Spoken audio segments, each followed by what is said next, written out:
Halo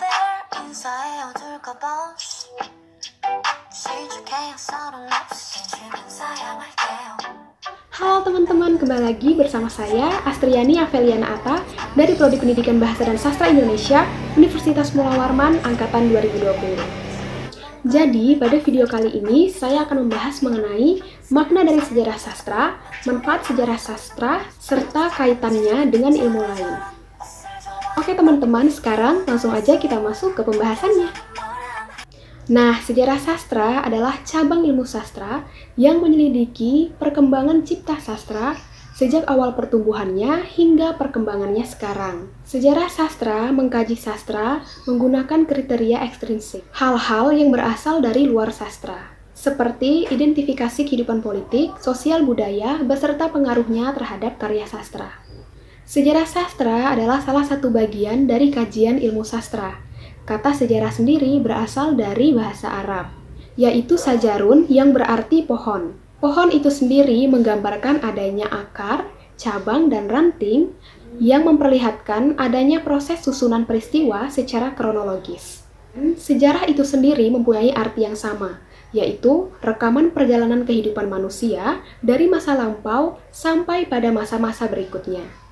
Kemudian, apa yang dimaksud dengan karya sastra? Karya sastra adalah salah satu bagian dari aset budaya suatu bangsa. Bangsa yang berbudaya adalah bangsa yang tidak hanya memiliki karya sastra bangsanya, tetapi juga menghargai dan memberikan apresiasinya terhadap karya sastra sebagai hasil karya bangsanya itu. Sejarah sastra Indonesia adalah bagian dari kajian ilmu sastra yang mempelajari mengenai kesusastraan Indonesia, mulai pada munculnya kesusastraan Indonesia sampai pada masa-masa selanjutnya dengan segala persoalan yang melingkupinya. Kemudian, apa fungsi atau manfaat kita mempelajari sejarah sastra? Jadi, siapapun yang ingin berminat untuk mempelajari sastra sebuah bangsa secara bersungguh-sungguh, sebaiknya memahami benar sejarah sastra bangsa tersebut, atau sekurang-kurangnya mengetahui garis besar pertumbuhan dan perkembangannya. Sejarah sastra tidak hanya memberikan gambaran tentang perkembangan sejarah sastra suatu bangsa saja, tetapi perkembangan sastra daerah atau sastra lokal dan perkembangan sastra lainnya sebagai bentuk hasil budaya bangsa. Selain itu, sejarah sastra dapat digunakan untuk penelitian sastra secara khusus dan budaya secara umum. Dengan sejarah sastra, kita juga dapat mengetahui persoalan-persoalan yang terjadi dalam kesusastraan selama ini. Dengan demikian, untuk mempelajari dan menyelidiki karya sastra Indonesia, kita harus mengetahui sejarah sastra Indonesia, mulai dari awal kelahiran sampai sekarang yang berupa tokoh penokohan serta peristiwa atau persoalan yang terjadi di dalamnya. Melalui sejarah sastra, pengarang dapat melihat jelas dan menghayati karya-karya sastra pengarang sebelumnya, baik sifat-sifat maupun coraknya, sehingga dapat menciptakan karya sastra baru dengan melanjutkan atau menyimpangi konvensi-konvensi karya sastra sebelumnya. Hal itu sesuai dengan kata Ateu yang mengemukakan bahwa karya sastra selalu merupakan ketegangan antara konvensi dan pembaharuannya. Artinya, pengarang dapat merespon atau menanggapi karya sebelumnya dengan menciptakan karya-karya yang disesuaikan dengan konteks atau periodenya. Lalu, bagaimana jika ilmu sejarah sastra dikaitkan dengan ilmu budaya? Kebudayaan merupakan karya sastra, hasil dari karya individu. Hanya saja, objek yang disampaikan tidak akan terlepas dari kebudayaan dan kehidupan sosial masyarakat. Karya sastra itu tidak pernah tercipta dari kekosongan. Budaya dan sastra memiliki ketergantungan satu sama lain. Sastra sangat dipengaruhi oleh budaya, sehingga segala hal yang terdapat dalam kebudayaan akan tercermin di dalam sastra prosa yang termasuk dalam sastra. Terkadang disebut sebagai naratif fiksi, prosa fiksi, atau hanya fiksi saja, jika kebudayaan adalah sistem yang mengatur interaksi manusia di dalam masyarakat. Sastra adalah suatu sistem yang berfungsi sebagai sarana berlangsungnya interaksi. Contoh, kesusastraan Indonesia menjadi potret sosial budaya masyarakat Indonesia. Tidak jarang, kesusastraan Indonesia mencerminkan perjalanan sejarah Indonesia. kegelisahan kultural, dan manifestasi pemikiran bangsa Indonesia. Misalnya, kesusastraan Balai Pustaka di tahun 1920 hingga 1933. Karya-karya sastra pada zaman itu menunjukkan problem kultural ketika bangsa Indonesia dihadapkan pada budaya barat. Karya tersebut memunculkan tokoh-tokoh fiksi yang mewakili golongan tua tradisional dan golongan muda modern. Selain itu, ada budaya lama seperti masalah adat perkawinan dan kedudukan perempuan yang mendominasi novel Indonesia pada zaman Balai Pustaka. Hubungan budaya dan sastra.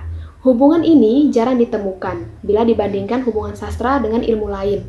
Dalam hal ini, hubungan yang paling dekat dengan kajian budaya adalah antropologi sastra. Perbedaannya, dalam antropologi sastra, kebudayaan menempati posisi sekunder, sedangkan dalam kajian budaya, kebudayaan merupakan objek primer. Dengan singkat, berbagai unsur kebudayaan dalam karya sastra, seperti kawin paksa, nasionalisme, dan sebagainya, dapat dianalisis secara antropologis dengan mengkaitkannya ke masa lampau. Akan tetapi, akan menjadi kajian budaya dalam kaitannya dengan masyarakat sekarang. Wilayah antropologi sastra dengan demikian dominan dalam genre sastra lama. Sebaliknya, kajian budaya dalam jenis-jenis sastra kontemporer. Meskipun demikian, bukan berarti bahwa dalam sastra lama tidak terkandung aspek-aspek kajian budaya. Yang juga sebaliknya, sastra kontemporer tidak menyajikan masalah-masalah masa lampau. Nah, jadi berdasarkan informasi-informasi yang ada, budaya dengan sastra adalah hal yang tidak dapat dipisahkan satu sama lain, karena memiliki ketergantungan satu sama lain. Sebagai contoh, ada yang mengatakan bahwa bahasa sangat dipengaruhi oleh budaya, sehingga segala hal yang terdapat dalam kebudayaan akan tercermin di dalam bahasa. Sebaliknya, ada juga yang mengatakan bahwa bahasa sangat dipengaruhi oleh kebudayaan dan cara berpikir manusia atau penutur bahasa.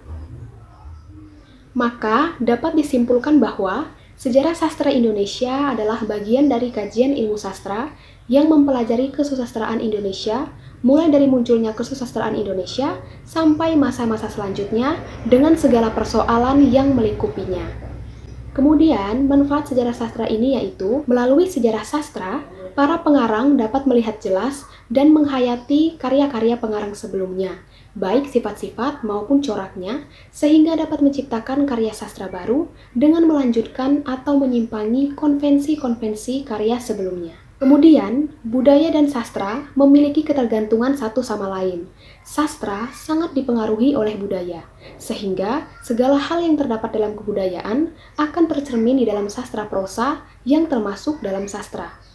Jika kebudayaan adalah sistem yang mengatur interaksi manusia di dalam masyarakat, maka sastra adalah suatu sistem yang berfungsi sebagai sarana berlangsungnya interaksi.